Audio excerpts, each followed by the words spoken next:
Having been a prominent car journalist on Channel 4's smash hit series Inefficient Money Pits for 15 years until I was unceremoniously booted off for my rather mild criticisms of Prince Philip's steering technique, I think it's fair to say I've driven quite a few luxury cars in my time. Nonetheless, every time my producer tells me that I'm about to test drive a McLaren, I can't help but say to myself, jolly good. And when I learned that I'd be reviewing the mighty McLaren 720s Spider, I instantly upgraded my sentiments from jolly good to smashing. Now, regular viewers of this series would know that this is normally the part where I'd say let's talk.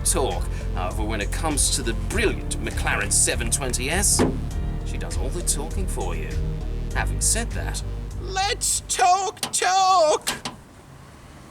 Sorry, had to do it.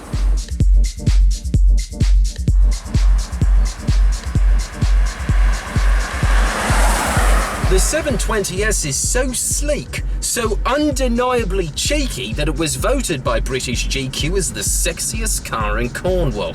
And if that wasn't enough, Sir Elton John himself once controversially stated that it is my greatest sadness in life that Princess Diana's final dash wasn't in a 720s.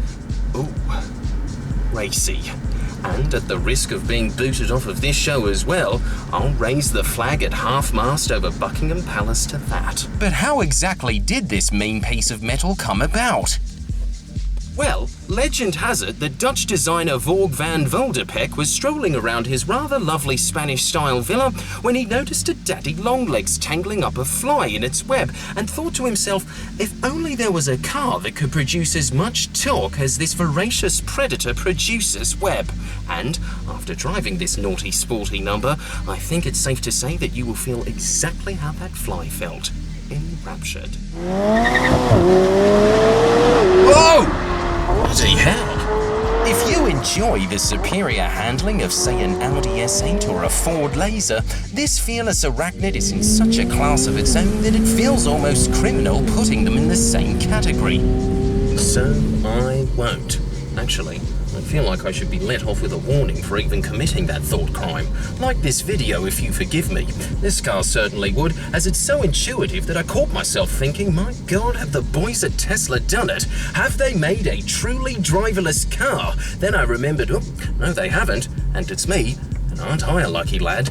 Because have a look at this. An air conditioning unit hot enough to combat those merciless Scottish winters and cold enough to fend off those blistering Newcastle summers. 9 degrees? What is this, Fiji? No, cameraman Burley, it's not. But it truly feels like it is. It's almost as if this car is inviting you to live inside it for the rest of your life. And if I didn't have to return it, I might even have a go, as the boot's big enough to be a bloody granny flat.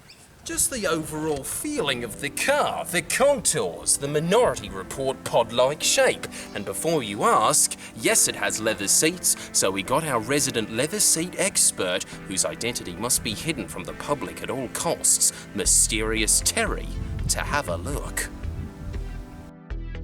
Now let's see what MT has to say, and oh, he's done it! He's given it the patented talk the talk sign of approval. He's caressed my balls. That means it's 95% leather or greater. 2 words for that, lovely jubbly. Now to the cons, like there are any.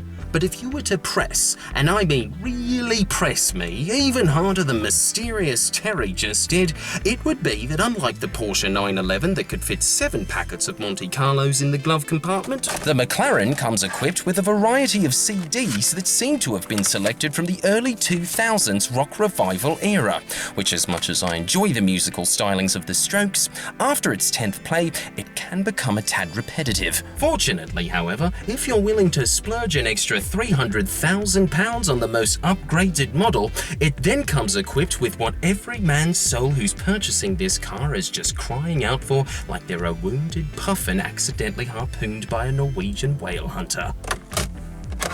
Sting's Best Of, which, let's be honest, is every song he's ever made. Don't envy the chap that had to make that decision. Probably more gut-wrenching than me determining whether I should keep old boy Sting in there or find out how many Monte Carlos packets this baby can pack. Which turns out is 5. But don't ask how I know. Sorry, Sting.